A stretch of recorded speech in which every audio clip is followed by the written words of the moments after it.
dimanche, Marie de Magdala se rendit au tombeau de bon matin, alors qu'il faisait encore sombre. Et elle vit que la pierre avait été enlevée de l'entrée du tombeau.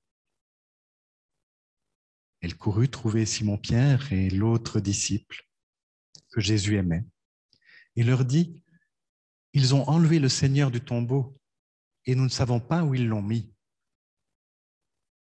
Pierre et l'autre disciple sortirent donc et allèrent au tombeau. Ils couraient tous les deux ensemble. Mais l'autre disciple courut plus vite que Pierre et arriva le premier au tombeau. Il se pencha et vit les bandelettes posées par terre. Cependant, il n'entra pas.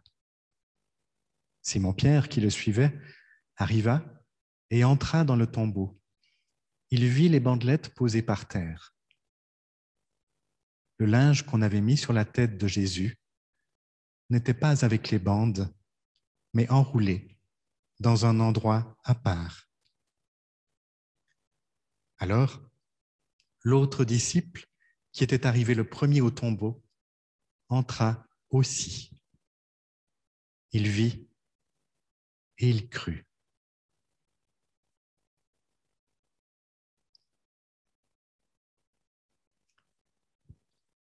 Christ est ressuscité. Il est vraiment ressuscité. Christ est ressuscité. Il est vraiment ressuscité. Christ est ressuscité. Alléluia. Et c'est dans cette joie de la résurrection que je vous invite à chanter.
Le Christ est ressuscité, il est vraiment ressuscité.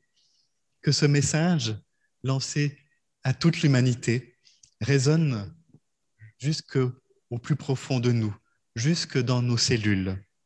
La vie, l'amour, le « je suis » est plus fort que la mort.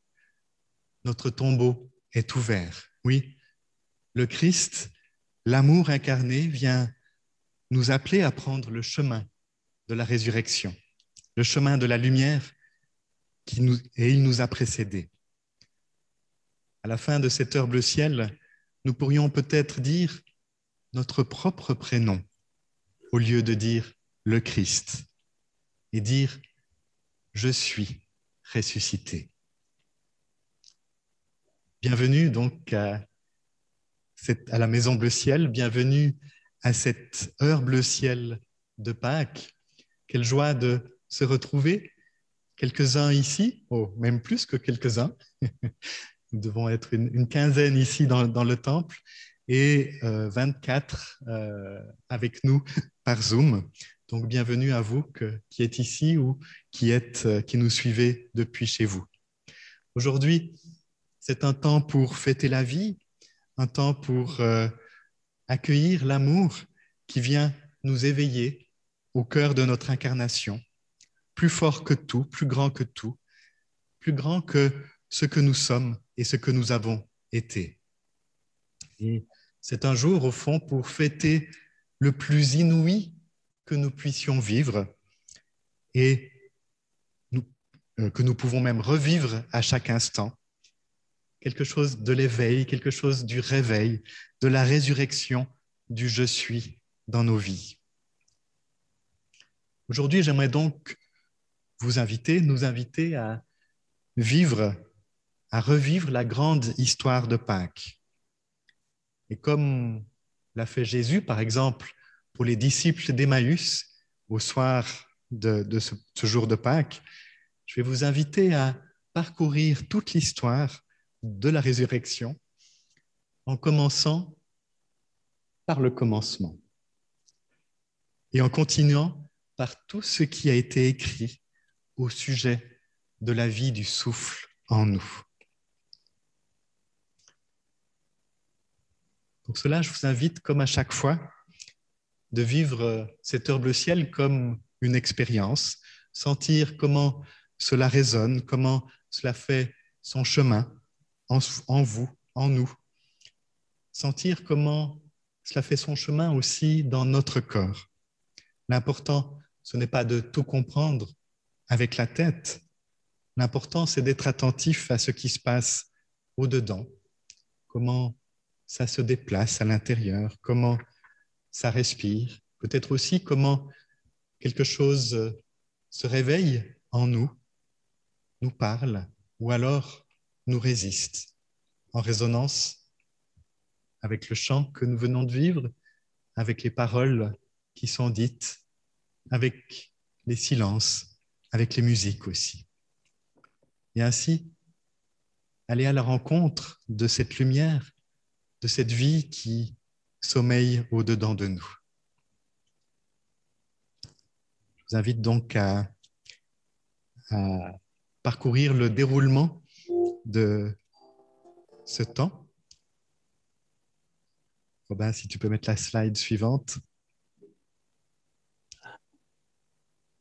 Voilà.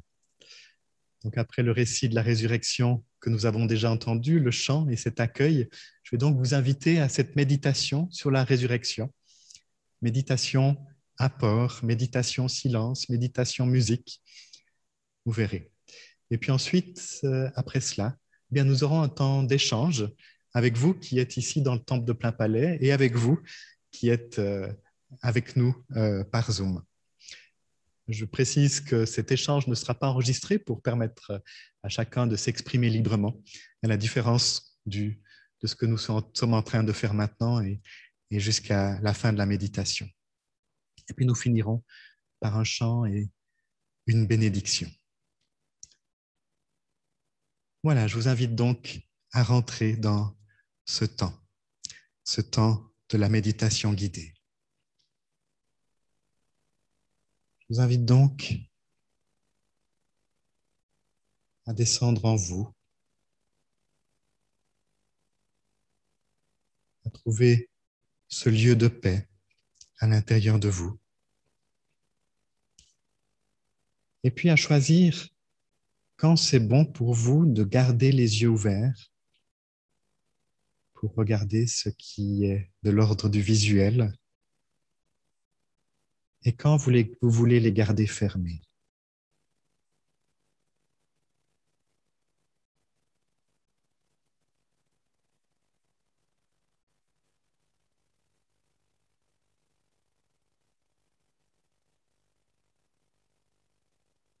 Je vous invite à être attentif à votre souffle,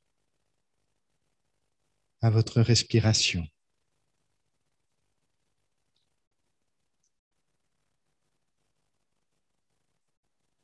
Je sens le souffle qui me traverse, qui m'habite. Inspire, expire.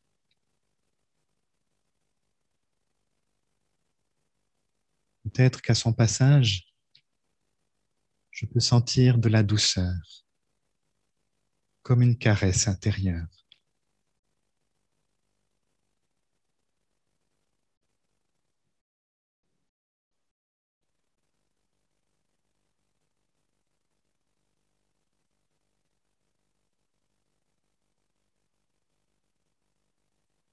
J'entre dans le silence extérieur et intérieur.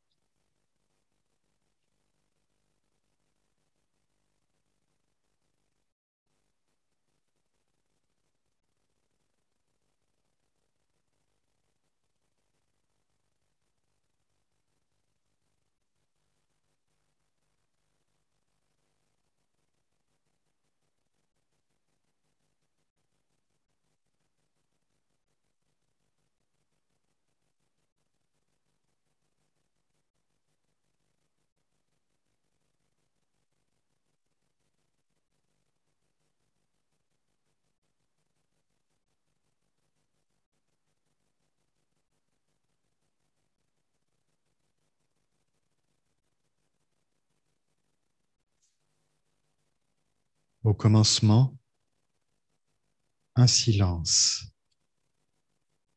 de lumière,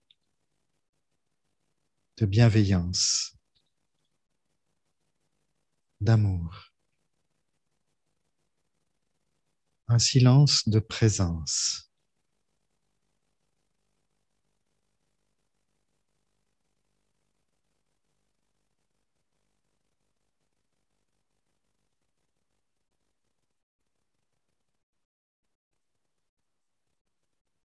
Ce silence de lumière est vers Dieu.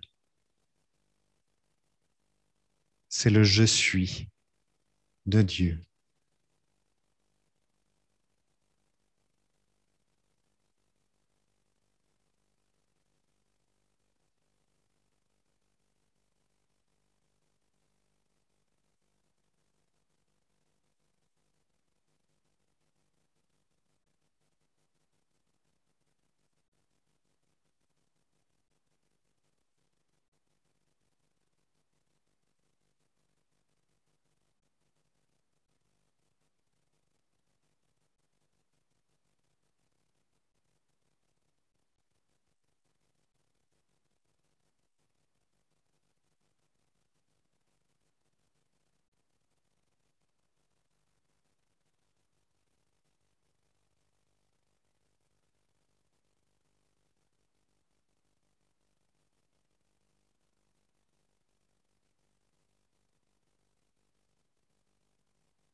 Puis, dans un élan fou d'un amour infini, ce silence de lumière choisit de ralentir sa vitesse de lumière pour devenir matière, prendre chair, comme je peux le voir. L'infini vient se goûter dans mon fini, dans mon incarnation.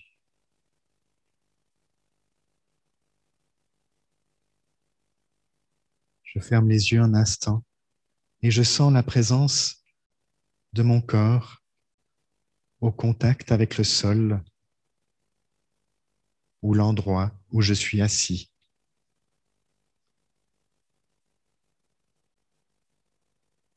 À chaque expire, je me dépose davantage sur ma chaise, sur mon banc, sur mon coussin, sur mon zafou, sur le sol. À chaque expire, j'accueille mon incarnation.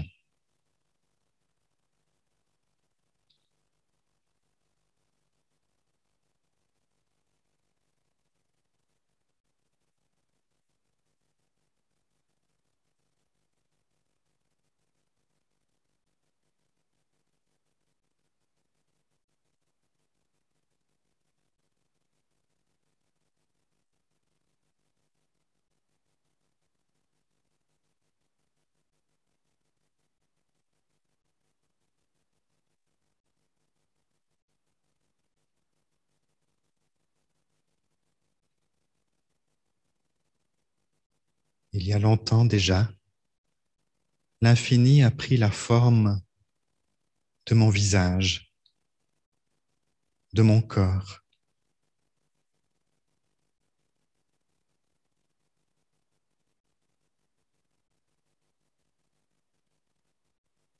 et je laisse le souffle visiter chacune des parties de mon corps. Peut-être aussi les tensions ou les douleurs, s'il y en a.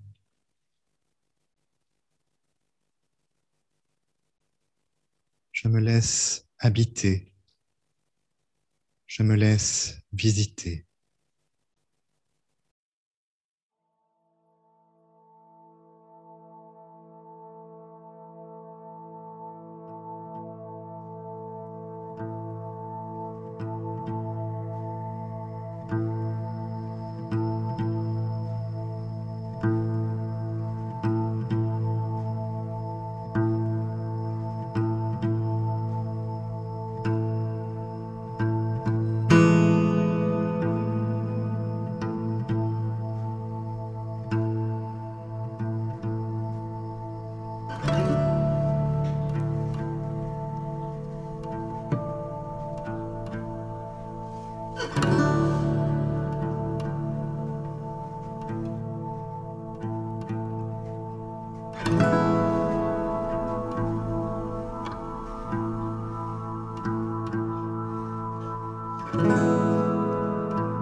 Petit à petit, mon corps devient moi. Petit à petit, j'assemble en moi des parts de mon identité. Petit à petit, je construis moi. C'est cela que je fais chaque jour depuis ma naissance et chaque matin en me réveillant. Je vis des expériences, je fais des expériences qui me donnent confiance et d'autres qui me blessent. Je construis mon petit univers traversé par des pensées, par des émotions. Je construis des croyances, des protections, des alliances. Et je regarde comme certaines d'entre elles sont peut-être plus présentes en ce moment.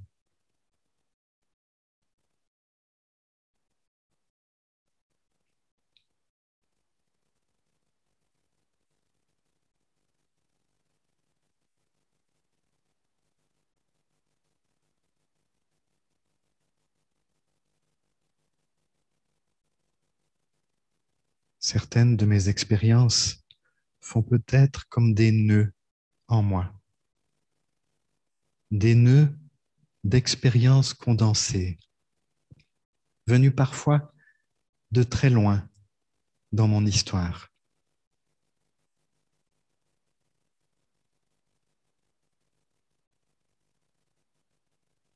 Cela provoque peut-être en moi des sensations, des pensées, des émotions.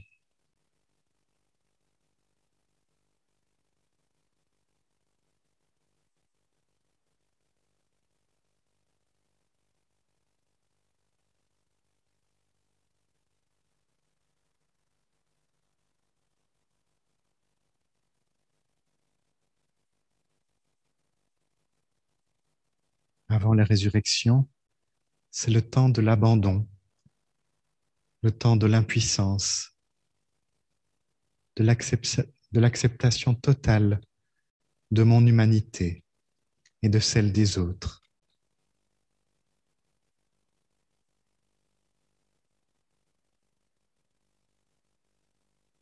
Un temps pour accueillir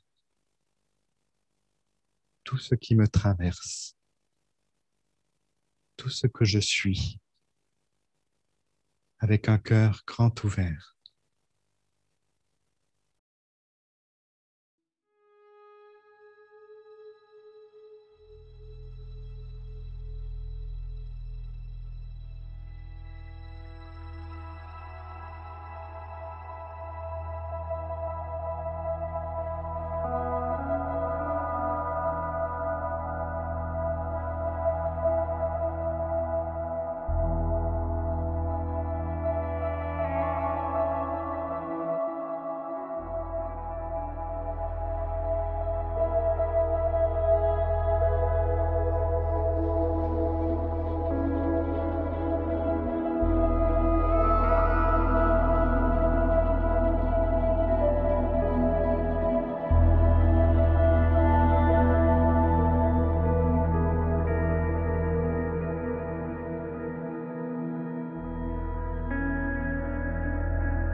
Je ne suis pas seul sur cette terre.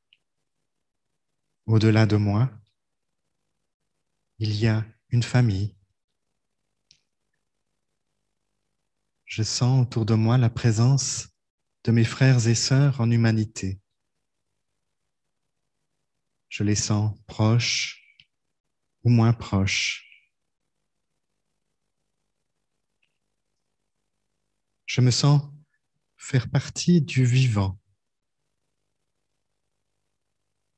La vie qui coule en moi coule aussi en chaque animal, en chaque plante.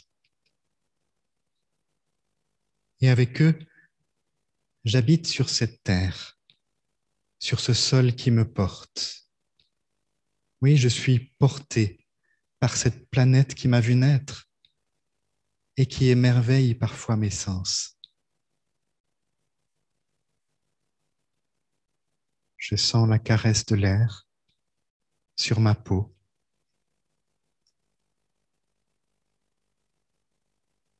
La douceur de la lumière qui inonde mes yeux.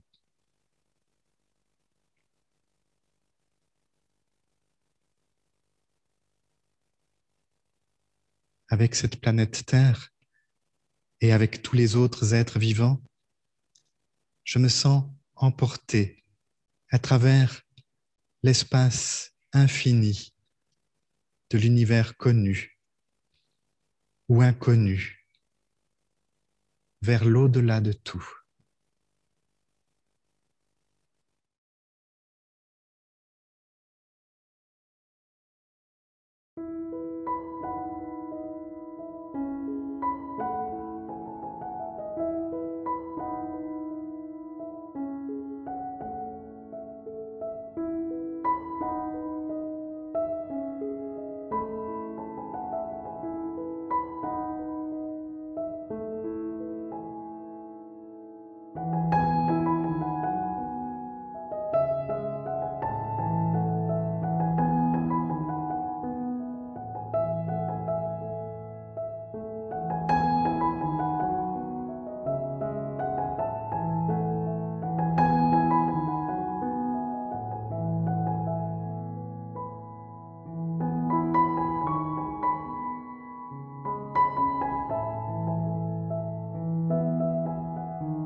Alors, ne suis-je qu'un corps mortel habité par des pensées, des émotions,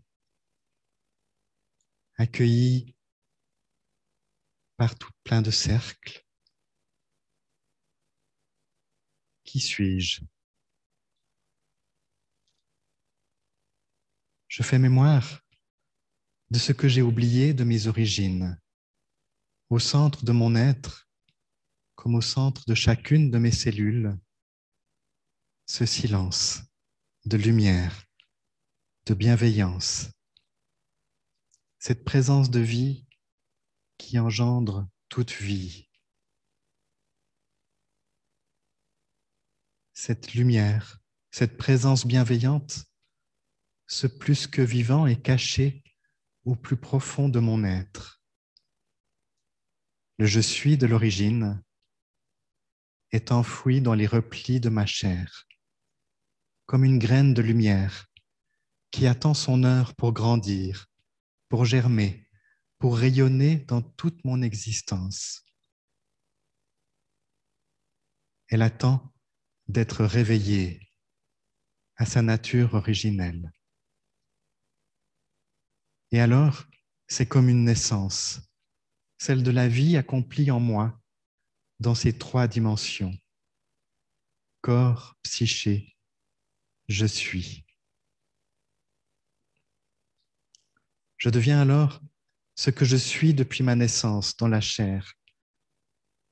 La fille, le fils du Père, qui sans cesse me fonde et m'origine.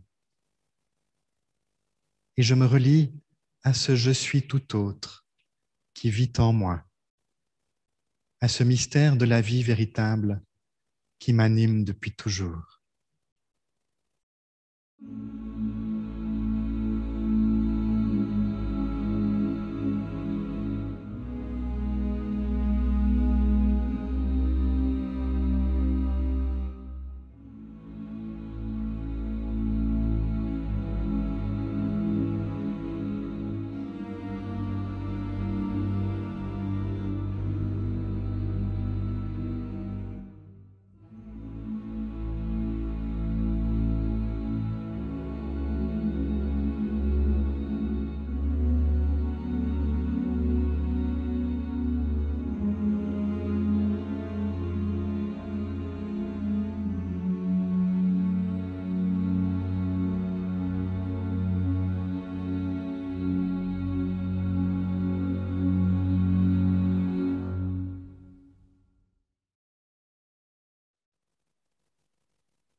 Et si je perdais tout?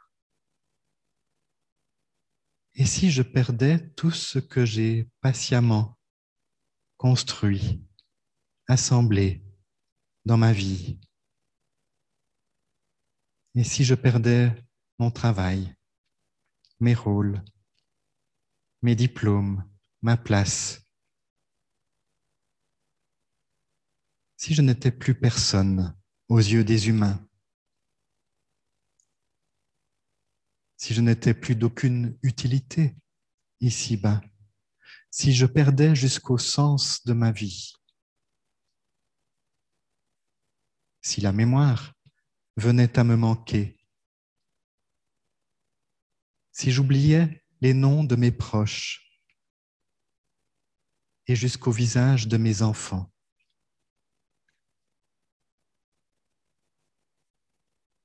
Et s'il n'y avait plus personne pour m'aimer, car ils auraient déjà tous disparu avant moi, comme le vivent tant de personnes du 3e au 4e âge dans les EMS.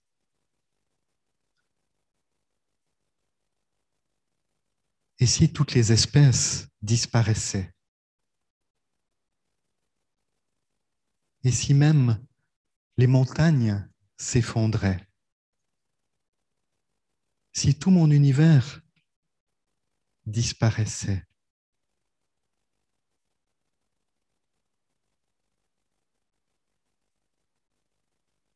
Que reste-t-il quand je fais cette expérience crucifiante de me sentir abandonné de tous et même de Dieu?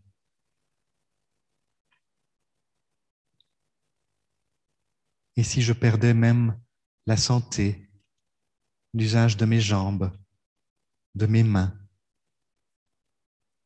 et bientôt de tout mon corps? Si je perdais tout, que resterait-il?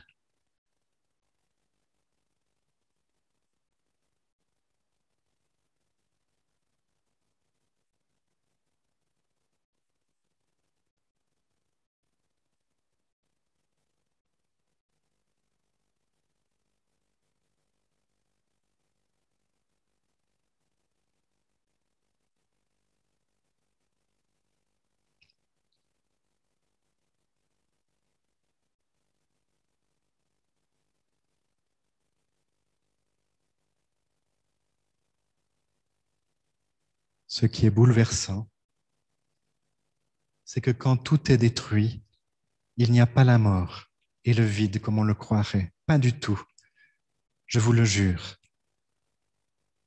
Quand il n'y a plus rien, il n'y a que l'amour. Il n'y a plus que l'amour. Tous les barrages craquent. C'est la noyade, c'est l'immersion. L'amour n'est pas un sentiment. C'est la substance même de la création.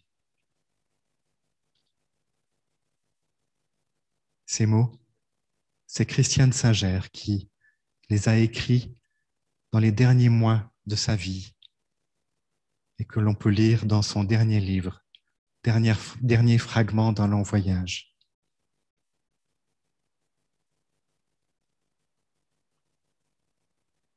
Cela veut dire que la résurrection est là dès le commencement. Avant de mourir dans sa chair, Jésus était déjà ressuscité. Et nous aussi. À chaque instant, sans que nous ne le soupçonnions, la vie se lève en nous. À chaque instant, nous sommes ressuscités dans l'amour.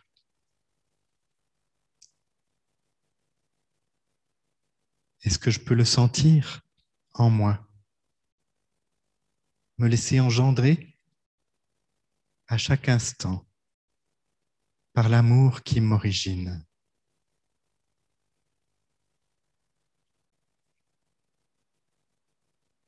Je crois que c'est cela que les disciples commencent de découvrir, d'entrevoir au matin de Pâques. La vie du ressuscité est déjà présente dans notre existence, cachée au plus profond de nos cellules. Nous pourrions mourir dans toutes les dimensions de notre existence terrestre, dans notre chair. Cela ne nous enlèvera pas la vie du je suis de Dieu en nous.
Peut-être que notre mental se réveille. Il a envie de poser des questions. Et vous me direz peut-être, mais alors, que faire des apparitions du Christ? Que faire de tous ces récits qui racontent que les disciples l'ont vu, que Jésus aurait même mangé avec eux? Oui, ils l'ont vu, mais avec quels yeux? Ils l'ont entendu, mais avec quelles oreilles? Ils l'ont approché, mais avec quel sens?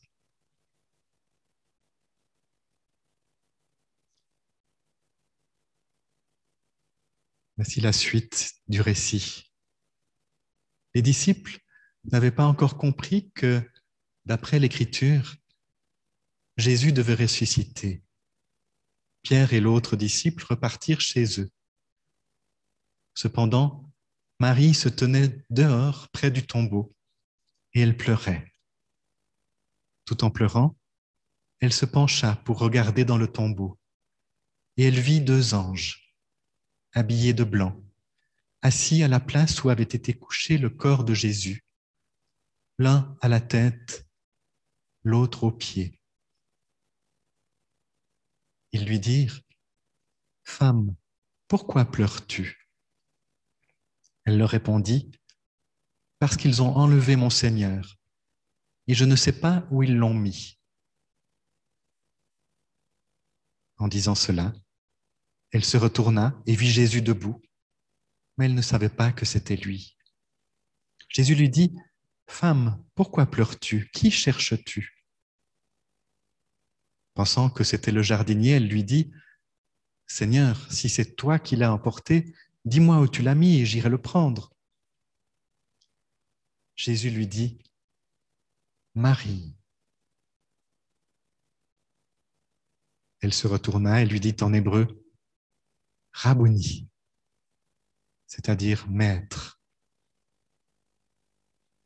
Jésus lui dit, « Ne me retiens pas, car je ne suis pas encore monté vers mon Père, mais va trouver mes frères et dis-leur que je monte vers mon Père et votre Père, vers mon Dieu et votre Dieu. » Marie de Magdala alla annoncer aux disciples qu'elle avait vu le Seigneur et qu'il lui avait dit cela.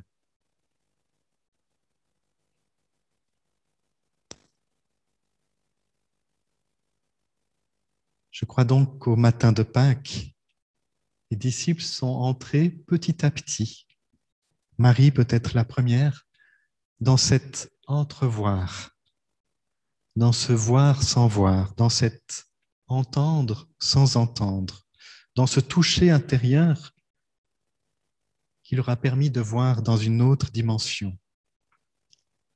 Je crois qu'ils sont entrés sur un autre plan de conscience, ce qui expliquerait aussi pourquoi ce ne sont qu'eux qui ont pu en témoigner de cette résurrection. Les physiciens nous apprennent que la matière, c'est la lumière dans sa vitesse la plus lente. Entre la vitesse de la lumière hyper rapide et celle très lente de la matière de nos corps, il y a probablement des vitesses intermédiaires de présence. C'est d'ailleurs intéressant de voir que même si Thomas désire le toucher, le récit ne dit pas qu'il a finalement touché Jésus. Et à un autre endroit, les disciples le prennent pour un fantôme. Il passe à travers les portes. Je crois que les disciples ont sans doute entrevu quelque chose de cette présence entre la matière et la lumière, quelque chose d'indescriptible avec des mots. Et au-delà de toutes ces explications rationnelles, l'essentiel est sans doute de nous laisser envahir à notre tour par cet amour à peine perceptible et qui est pourtant la substance de toute chose. Et d'entrevoir la vie qui ressuscite au cœur de nos existences, comme le pain chaud au matin, la brise qui secoue la prime vert, la main qui écarte un rideau, ou le sentiment de ne faire qu'un dans la lumière du soir.